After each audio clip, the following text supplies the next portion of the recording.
আসসালামু আলাইকুম, কেমন আছেন আপনারা সবাই? আশা করি সবাই ভালো আছেন। জয় স্টাডি ইউটিউব চ্যানেলের পক্ষ থেকে আপনাদেরকে স্বাগত। আজকে আমি মূলত 20তম গ্রেডের কিংবা অফিস সহায়ক পদের নিয়ে কিছুটা আলোচনা করব। সম্প্রতি দেখলাম যে সিজি অফিস সহায়ক পদের পরীক্ষার ডেট দিয়েছে। তো এটা নিয়ে অনেকে অনেক ধরনের কমেন্ট করতেছে যে আমি অফিস সহায়ক বিভিন্ন ফেসবুকে বা ইউটিউবে গ্রুপে আমি সাধারণত দেখি যে এটা নিয়ে অনেকে কমেন্ট করে যে ভাইয়া অফিস সহায়ক পদের ডেট দিল, তো এগুলাতে সাধারণত আবেদন করছি, কিন্তু এখন পরীক্ষা দিতে যাবো কিনা এটা তো একটা লজ্জার বিষয়। বা আমরা তো বিসিএস এর প্রস্তুতি নিচ্ছি, ব্যাংকের প্রস্তুতি নিচ্ছি, তো এই ধরনের চাকরির পরীক্ষা দিতে অ্যাটেন্ড করে পরীক্ষা দেওয়া আসলে নিজের মধ্যে একটা আমরা কেমন সংকোচ কাজ করে, লজ্জা কাজ করে। কিংবা ফাইনালি জবটা হয়েও যায় তাহলে এই জবটা কেমনে করবো, আর এদিকে না করলেও তো নিরুপায়, কারণ জব তো নেই।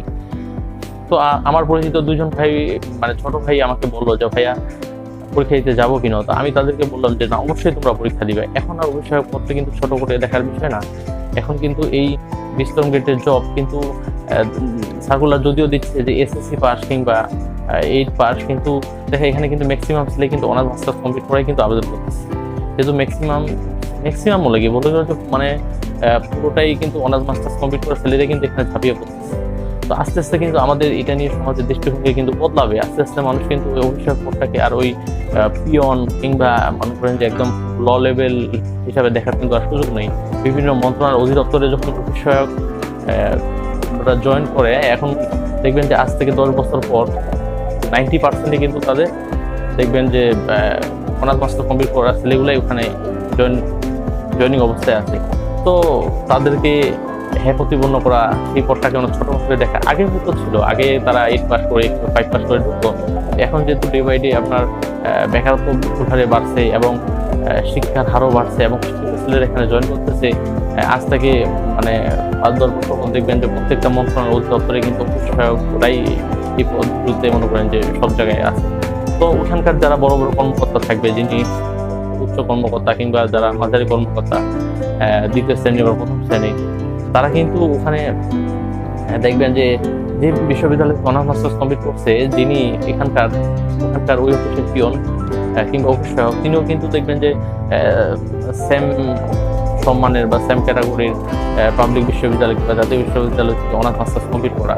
তো তাকে কিন্তু আর তারা কখনো প্রতিপন্ন করে কথা বলবে না, তাকে তারা কখনো আগের মতো করে ধমক সুরে কথা বলবে না, কিংবা একটু হলে চাকরি চ্যুত করার যে হুমকি এটাও কিন্তু আর সুযোগ নেই। কারণ যেহেতু এখন তিনিও যেহেতু একদম উচ্চশিক্ষিত গ্রাজুয়েট কমপ্লিট করা এবং একদম নামিধারী প্রতিষ্ঠান থেকেই কমপ্লিট করে কিন্তু তারা ওই জায়গায় ওই চাকরিটা কিন্তু এখন তারা করতেছে। আমি কিছুদিন আগে ট্রেনে যাচ্ছিলাম, ট্রেনে একজন বড় ভাই দেখা হলো, উনি চাকরি বিশ্ববিদ্যালয় থেকে অনার্স কমপ্লিট করা। তো ভাই বললো যে আমার বয়স শেষের দিকে, এখন যদি আমার এই একটা অফিস সহায়ক পদের জব হয়, তো আমি মনে করবো যে আমি সোনার হরিণ পেয়ে গেছি, কারণ কিন্তু আমার বয়স শেষের দিকে। তো দেখেন জাহাঙ্গীরনগর বিশ্ববিদ্যালয় থেকে অনার্স কমপ্লিট করেও কিন্তু তারা এই জবটা পেতে ইচ্ছুক। এভাবে দেখবেন যে আমি দেখছি যে ঢাকা বিশ্ববিদ্যালয় থেকে কমপ্লিট করেও অনেক অফিস সহায়ক পদে আবেদন করে পরীক্ষা দেয়, কারণ দেশে তো চাকরি নেই। আপনি বিসিএস এ নলকাটা 5,000 নিচ্ছে, ব্যাংকের ধরেন যে 10,000 নিচ্ছে। এই অল্প সংখ্যক পদে কিন্তু এই লাখ লাখ বেকারত্ব কিন্তু এখানে কমপ্লিট করে সেই জবটা নেওয়া কিন্তু সবার জন্য কঠিন না। তাই আমি বলবো যে আপনারা আর কোনো ধরনের চাকরিকে ছোট করে দেখবেন না। আমি কিছুদিন আগে ছোট ভাইটার সাথে কথা হলো, সেই প্রাথমিক গণশিক্ষা মন্ত্রণালয়ের অফিস সহায়ক পদে আছে, কিন্তু আবার প্রাইমারিতেও পরীক্ষা দিয়েছে। প্রাইমারিতে পরীক্ষা দেওয়াতে সেখানে তার মার্কও ভালো, প্রাইস করলাম 65 মার্ক। তাহলে দেখেন সেখানে 65 মার্ক এবং অনেক ভালো স্টুডেন্ট, তারপরে কিন্তু প্রাথমিক গণশিক্ষা অধিদপ্তরের অফিস সহায়ক পদে কিন্তু জবটা করতেছে এবং সেখানে যথেষ্ট কিন্তু সম্মানের সহিত জবটা করতেছে। সম্মান বলতে বোঝাচ্ছি যে যতটাকে আগে আমরা এই পদটাকে ছোট করে দেখতাম ততটা কিন্তু না, মানুষের কিন্তু দৃষ্টিভঙ্গি বদলাচ্ছে, আমাদের সমাজেরও কিন্তু একটা দৃষ্টিভঙ্গি বদলাচ্ছে। সমাজও কিন্তু এই পদটাকে অনেক গুরুত্ব দিচ্ছে এবং দেখবেন যে আস্তে আস্তে একজন অফিস সহায়ক অনেক ফর্মাল ড্রেস করে অনেক একটা সম্মান নিয়ে কিন্তু জব করতে পারবে এবং অফিসের যে অন্যান্য কাজগুলো আস্তে আস্তে কিন্তু মনে করেন যে কম্পিউটার অপারেটর বা অন্যান্য কাজগুলো কিন্তু একজন অফিস সহায়ক দিয়েই করানো হবে। কারণ অফিস সহায়ক তো আর আগের মতো না যে তিনি কিছুই জানেন, তিনি এখন অনার্স মাস্টার্স কমপ্লিট করে সেই পদে আছেন, তার তিনি অনেক কিছুই জানেন। তাই তিনাকে দিয়েই কিন্তু উচ্চ যারা কর্মকর্তা আছে সে আনুষঙ্গিক কাজ কিন্তু তারা করাবেন। তো মোটেও এই পদটাকে আর ছোট করে দেখার বিষয় কিন্তু না, বুঝছেন? তো আপনারা এই পদটাকে আর কখনোই যারা বিশেষ প্রার্থী বা ব্যাংকের প্রিপারেশন নিচ্ছেন, এই কিন্তু এই চাকরির মানে এত বেশি প্রতিযোগিতা হয়ে গেছে, তো আপনারা যে কোনো একটা চাকরিতে সরকারি চাকরিতে জয়েন করলেই মনে করেন যে একটা সম্মানের সহিত জব করতে পারবেন। সেটা এখন আর ওই 20তম গ্রেড কিংবা 18তম 17তম গ্রেড কিন্তু কোনো বিষয় না। আমার পরিচিত একটা ছোট ভাই, উনি প্রাথমিক বিদ্যালয়ে অফিস সহায়ক পদে জয়েন করেছিল প্রায় 3 বছর আগে হলো।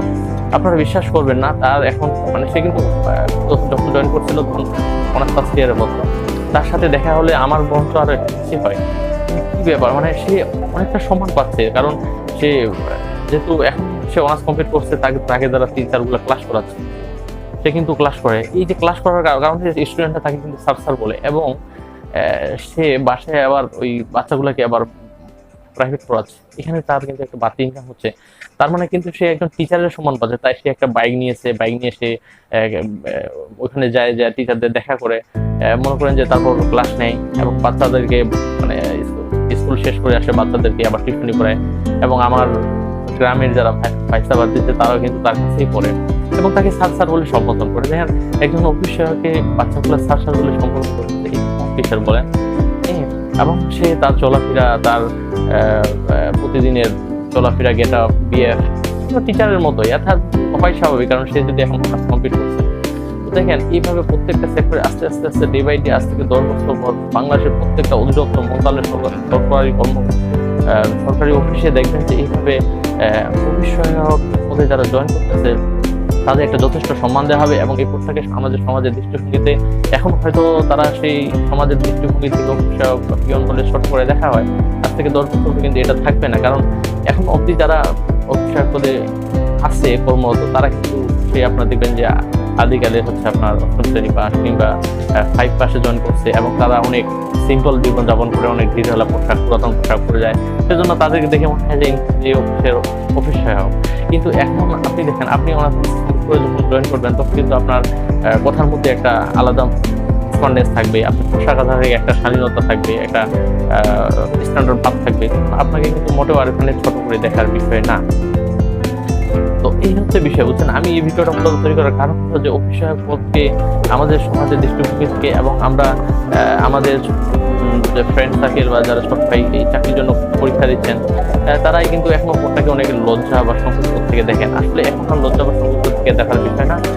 আপনারা পরীক্ষা দেন, জবটা হলে ইনশাল্লাহ এই ডে বাই ডে মানুষের দৃষ্টিভঙ্গি বদলাবে, এই জবটা সম্মানের সহিত করতে পারবেন। এবং কি একটা জিনিস দেখেন, এখানে মানুষ অনেক যে মানে বেতন মানে অনেক কম। তো দেখেন এই বেতন কিন্তু অফিস সহায়কে যারা জব করে তারা কিন্তু মূলত বেতনের উপর নির্ভরশীল না, তাদের কিন্তু আরো বিভিন্ন আনুষঙ্গিক ইনকাম থাকে। এবং আমি শুনছি যে মন্ত্রণালয় অধিদপ্তর জব করলে এবং অফিস সহায়কে একটা ভালো তারা ইনকাম করে থাকে বিভিন্ন ওয়েতে। তো তাই বলছি যে এটা আসলে আর ছোট করে দেখার বিষয় না। আপনারা পরীক্ষা দেন, এবং অফিস সহায়কের বিগত বেশ কিছু আমি প্রশ্ন দেখলাম যে এখানকার প্রশ্ন কিন্তু অনেক এখন স্ট্যান্ডার্ড মানে হচ্ছে, যদি ওরা সার্কুলার দিচ্ছে এসএসসি পাস, কিন্তু যে ধরনের কোশ্চেন হয় তাদের দেখলাম যে এটা তো মনে করেন যে প্রায় প্রাইমারি বিসিএস এর ক্যাটাগরিতেই কোশ্চেনগুলো হয়, লিখিত আকারে কোশ্চেন হয় 40 মার্ক 70 মার্ক। উচ্চস্থ যারা কর্মকর্তা আছে তারা কিন্তু যখন আপনার ব্যবহার দেখবে, আপনার কাজের দক্ষতা দেখবে, আপনার দেখবে একটা নলেজ আছে, কিন্তু তারা ওইখানেই কিন্তু আপনাকে 5 বছর পর একটা প্রমোশনের সুযোগ থাকে, হয়তো কম্পিউটার অপারেটর কিংবা অফিস সহকারী। এই পদগুলোতে আপনি আস্তে আস্তে মানে প্রমোশনের দিক দিয়ে এগিয়ে যেতে পারবেন, কারণ আপনার যেহেতু সার্টিফিকেট আছে এবং আপনার নলেজ আছে। তো ওই অফিস সহায়কে জয়েন করলে যে আপনাকে অফিস সহায়ক পদে থেকে যেতে হবে এমনটা কিন্তু না। হ্যাঁ, আমি অনেক কথাই বলে ফেললাম। যারা সিজি অফিস সহায়ক পদে আবেদন করেছে আপনি ভালোভাবে প্রস্তুতি নেন। এখন অফিস সহায়ক পদে জয়েন করলেও আপনি যথেষ্ট সম্মানের সহিত জবটা করতে পারবেন, ভালো স্যালারিও আছে। আর গভর্নমেন্ট জবের এখন সুবিধাই অনেক। আমি বলবো না, আপনারা হয়তো বলবেন যে ভাই আপনি গভর্নমেন্ট জব নিয়ে এত মোটিভেশন দিচ্ছেন কেন, গভর্নমেন্ট জব কি প্রাইভেট জব, তো প্রাইভেট সেক্টর তো আছে।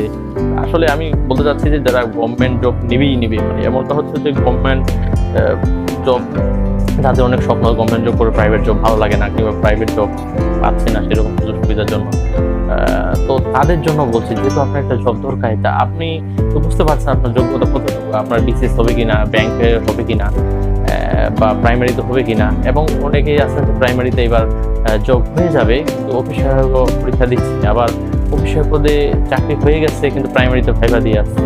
তো যাই হোক, এটা আসলে একটা সংমিশ্রণ যে আসলে কার কোনটা হবে বলা যাচ্ছে না। রিজিকের মালিক আল্লাহ। তো আপনারা পরীক্ষা দিতে থাকেন। যদি অভিষেক পদক হয়, এটাকে কোনোভাবে এটাকে ছোট করে দেখার বা এটাকে নিজেকে নিচু হীনতা ভাবার কোনো সুযোগ নেই। তবে পরীক্ষা দেন, আশা করি আপনাদের খুব শীঘ্রই একটা রিজিকের ব্যবস্থা হোক। আল্লাহ আপনাদের একটা রিজিকের ব্যবস্থা করে দিন। যাই হোক, অনেক কথা বললাম।